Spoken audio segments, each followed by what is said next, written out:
Hello friends, welcome back to my channel. I hope you have seen all my videos. Today I am going to start with a fresh and new topic, that is physiology of pain, most commonly asked question in exam. Before going into that, I would like to tell you that I have prepared notes on this topic.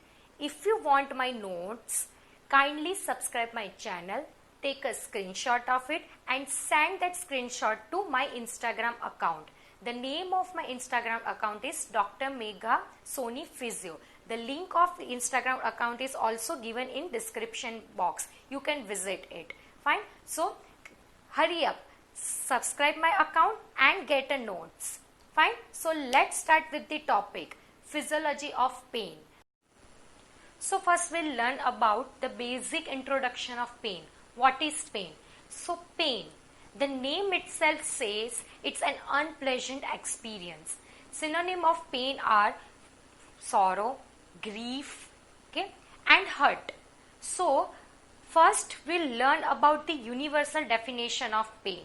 That is, it is an unpleasant sensory and emotional experience associated with actual or and potential tissue damage. So this is the universal definition of the pain.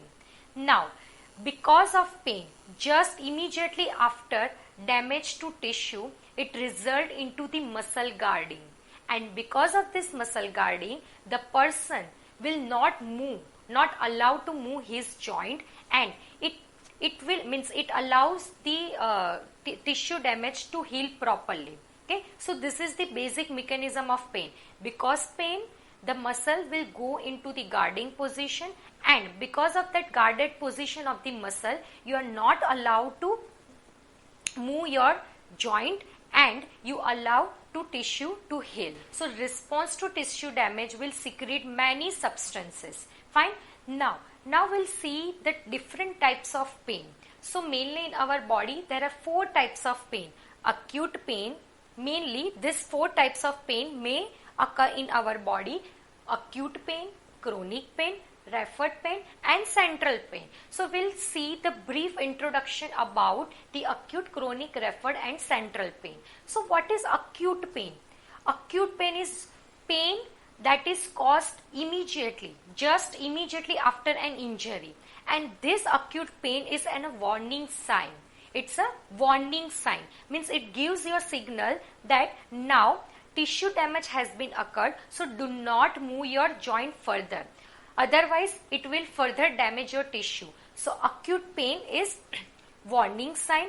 It is always associated with an anxiety, and this acute pain is always localized in nature, means you can easily localize where you are having pain. Fine. So it is warning sign, localized in nature, always associated with an anxiety, and it is also always associated with some autonomic changes. You may find increase in heart rate, respiratory rate, even the temperature for a certain period of time. Fine. So this is all about the acute pain. Due to this acute pain, the quality of life of the person may alter. Fine. So this is all about acute pain. Now what is chronic pain? Chronic pain means the pain which lasts more than 6 months, and now this pain has become a disease, because even after removing the stimuli, you may feel pain. So that chronic pain becomes disease, and it is very poorly localized, means you cannot localize the area of pain. It is scattered. Fine. And it is always again associated with anxiety, and the quality of life of the patient may alter. So the basic difference between acute pain and chronic pain is the acute pain is always localized and the chronic pain is poorly localized. Fine. So this is the basic difference between acute pain and the chronic pain. Third is referred pain. You know the example of referred pain. Fine.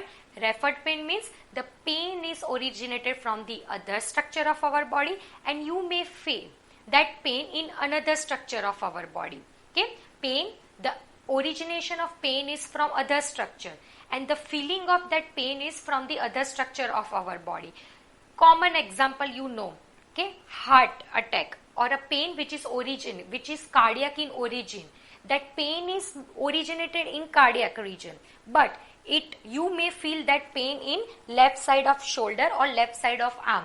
Okay, so origination of pain is cardiac, but the referred pain, the pain which you feel is from left side of shoulder and arm.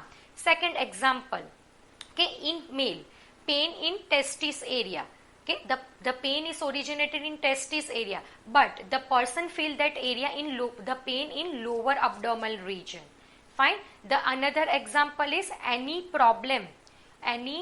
Second example is ovary. Any problem to ovary will refer that pain to the umbilical area. So these are the few examples of referred pain. Now what is the mechanism of referred pain? Referred pain structure. The mechanism is the pain from the area from which you feel pain is developed from the same dermatome from which the pain is originated. Fine. So this is the mechanism, that the area from which the pain is being felt is developed from the same dermatome from which the pain is originated. So that is means they both are sharing same dermatome, the origin of pain structure and the structure from which you feel the pain, they both are sharing same dermatomal area. Fine, that is why this is the mechanism of referred pain. And the last one is central pain. Central pain is always thalamic pain. That central pain might be acute, or sometime you may feel that pain after a few days, like in case of spinal cord injury and in case of stroke. Okay, in case of spinal cord injury, you will immediately feel pain. That we also called as a central pain, and the pain due to tumor. Okay, that we might feel that type of pain for after some period of time. Okay, so that is central type of pain or a thalamic type of pain. So these are the different types of pain: acute, chronic, referred and central pain.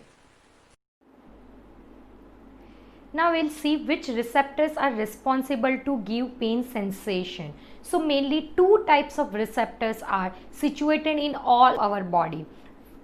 First is free nerve ending and second is nociceptors. These both receptors are situated within the skin and it is distributed whole our body. Okay, so free nerve ending and nociceptors. So nociceptors are again of three types: mechanical nociceptor, thermal nociceptors and chemical nociceptors. So they are of three types: mechanical, chemical and thermal. Okay. So first I would like to talk about the thermal nociceptors. These thermal nociceptors got stimulated when the temperature rises about 45 degrees centigrade or decreases below the 5 degree of centigrade. Okay, this thermal nociceptors got stimulated when the temperature increases above 45 degree of centigrade and decreases below 5 degree of centigrade. Now the fibers which carry this type of sensation are thinly myelinated fibers and the conduction is moderately fast conduction, like 5 to 30 milli per second. Fine. So this is all about the thermal nociceptor. Second is mechanical nociceptor. Mechanical nociceptor means whenever you apply pressure, slight pressure over the skin, this mechanical nociceptor got stimulated. Same like thermal nociceptor, this mechanical nociceptor also thinly myelinated and the conduction is also moderately fast. The conduction is 5 to 30 milli per second. So both thermal nociceptors and the mechanical nociceptors both have same conduction velocity, that is 5 to 30 milli per second. Now the third main nociceptor is polymodal nociceptor. This chemical nociceptor is also got stimulated with the chemical, but right now I would like to tell you about the polymodal,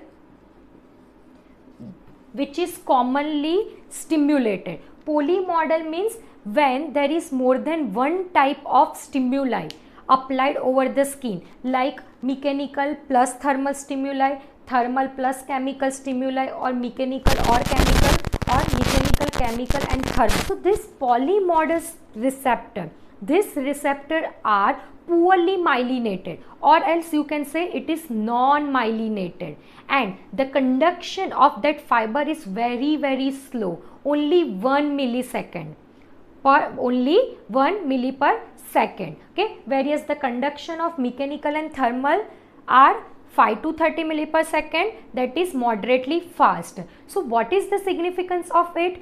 Because of moderately fast conduction of mechanical and thermal nociceptor, they carry pain sensation within a few seconds. Means patient will feel pain sensation immediately. Fine. That is why the mechanical and thermal nociceptor are responsible for acute pain. Okay, they both are responsible for acute pain. And polymodal, it has a slow conduction velocity, so it causes the burning type of pain. Okay, because of this polymodal nociceptor, you feel burning type of pain, which is very slow. Means after some second you feel that type of pain. I would like to give you an example. Suppose the sheen of tibia hits against the wall. Okay, the sheen of the tibia hits against the wall. Immediately you will feel acute sharp pain, and that acute sharp pain is because of stimulation of this mechanical nociceptor. Fine. But after some time, after some second or a minute, you feel burning type of pain, and that is not immediate. Fine. And that burning type of pain is because of this polymodal nociceptors. So this is all about the receptor. First they got stimulated, and then this type of sensation is to be sent to the posterior part of spinal cord. So now I am going to tell you the transmission of pain from peripheral to the central region. Let's see the transmission of pain to the central nervous system. Okay, we have seen the nociceptors which got first stimulated when the external stimuli is coming. So we'll see first example. This is sharp object. It hits to skin, and the tissues of skin is being damaged. Fine. So due to this sharp object, the tissue is going to be damaged, and the receptors which are situated on the skin got stimulated. Fine. So this sensation now is passing from, it causes pain type of sensation, and this sensation now passing from this skin to the posterior part of spinal cord through few fibers, nerve fibers. So mainly two types of fibers are responsible to carry the pain sensation from skin to the posterior part of spinal cord, and that fibers are A delta fiber and the C fiber. These two fibers are responsible to carry that type of sensation. Now you know the classification of nerve fibers according to diameter. So among this, A delta and C are responsible for carry the pain sensation from peripheral to central nervous system. So from this receptor, suppose this is A delta and C fiber. Okay, they are going to the posterior root ganglion. Okay, suppose this both are A delta and C fibers. They carry this pain sensation to the posterior root ganglion, which is first order neuron. Fine.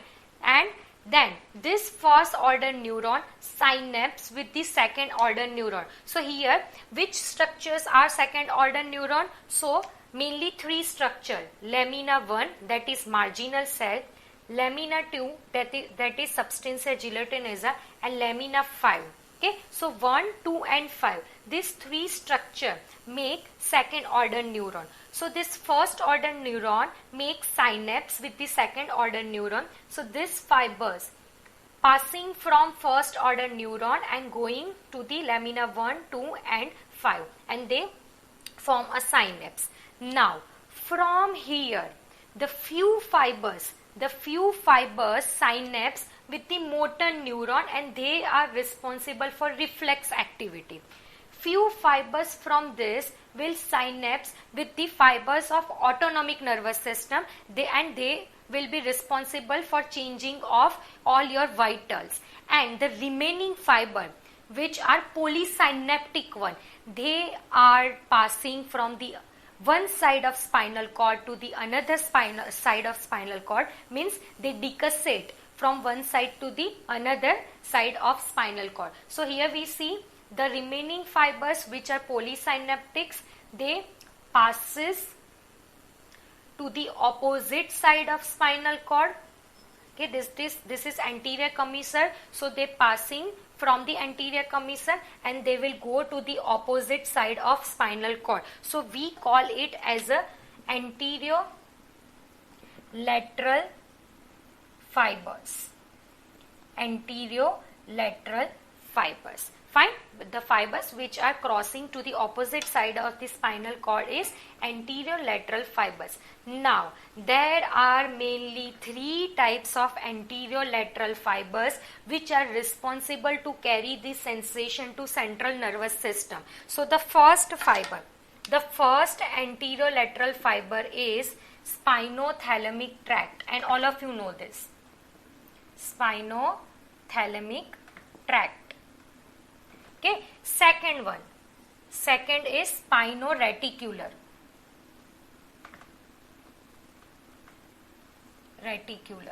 And third is spinomesenphalic.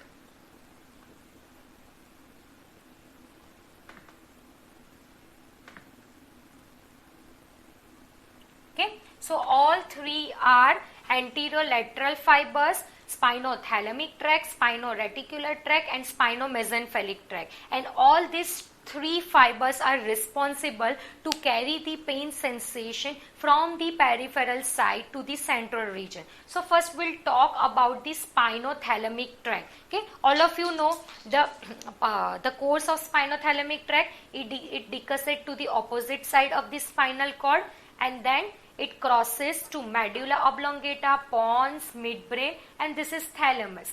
And then it terminates at the VPL nucleus of thalamus. Fine. So this spinothalamic tract terminates at the VPL nucleus of thalamus. Then what is the function of spinothalamic tract? So this spinothalamic tract mainly carries the pain sensation, and it gives information, it relays the information about the intensity of the pain and the location of the pain. Okay, this spinothalamic tract is responsible to carry the pain sensation, the intensity of the pain, how much intensity of that pain, and the exact location of the pain. So this tract gather all this information from the periphery and it relate to the posterior ventroposterolateral nucleus of thalamus. And from this thalamus, this sensation goes to the parietal lobe. Fine. So spinothalamic tract responsible for location and intensity of pain. Fine. Now we'll talk about spinoreticular. So this spinoreticular, it is also going parallel with the spinothalamic tract, and they will synapse with the reticular formation. Okay, this is the reticular formation. Okay, they go to the reticular formation of medulla oblongata, pons, and the midbrain. And from this it sends its signal, it sends its fibers to thalamus and the hypothalamus. Okay, this spinoreticular, okay, it sends its signal to thalamus and the hypothalamus. Now, as it sends its signals to thalamus and hypothalamus, it is responsible for the emotional experience of pain. As we have seen the definition of pain is its unpleasant sensation and emotional experience which is associated with the actual or a potential tissue damage. As this spino-reticular tract, it sends its fibers to thalamus and hypothalamus.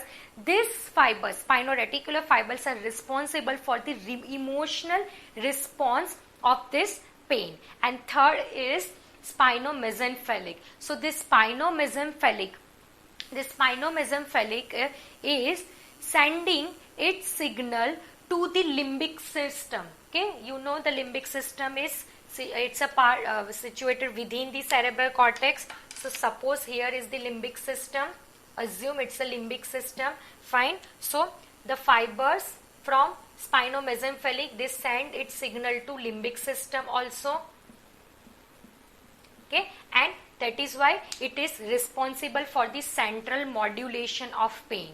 Okay, it is responsible for the central modulation of pain. So spinothalamic tract is responsible for the location and intensity of pain. Spino-reticular is responsible for the emotional response of the pain, and spino-mesencephalic is responsible for the central modulation of pain. So this, any damage to tissue will activate it, because of damage to tissue, the receptor got activated. From this receptor, the A delta fiber and C fibers carry the sensation, okay, to the posterior part of spinal cord at the level of first dorsal root ganglion, which is first order neuron. Now this first order neuron makes synapse with the second order neuron, that is lamina 1, 2 and 5. Okay, and from here the fibers which carry the pain sensation decussate to the opposite side of the spinal cord, and then it run upwardly to the opposite side. It passes from medulla oblongata, pons and midbrain, and it terminates at the level of posterior VPL and the posterior nuclei of thalamus, and this thalamus sends its signal to the hypothalamus, limbic system and the parietal as well as the temporal lobe of cerebral cortex. As the few fibers are also going, these few fibers are also going to temporal lobe, and temporal lobe is responsible for memory. Okay, that is why you remember the type and the intensity of pain. Fine. So from thalamus it goes to temporal, parietal, hypothalamus and limbic system. So by this way, physiologically, pain is transmitting from peripheral to the central region. Now, according to that, there are two types of theory. That is open gate control theory and the closed gate control theory. So, in my next lecture, we will learn about the pain gate control mechanism. Okay, today we have covered the basic introductory portion of pain, that is introduction of pain, types of pain, receptor of pain and the physiological transmission of pain from peripheral to central nervous system. I hope you understood. If you have any doubt, you can write down in comment section, and if you have not subscribed yet, kindly go and subscribe my channel. Thank you very much and happy learning.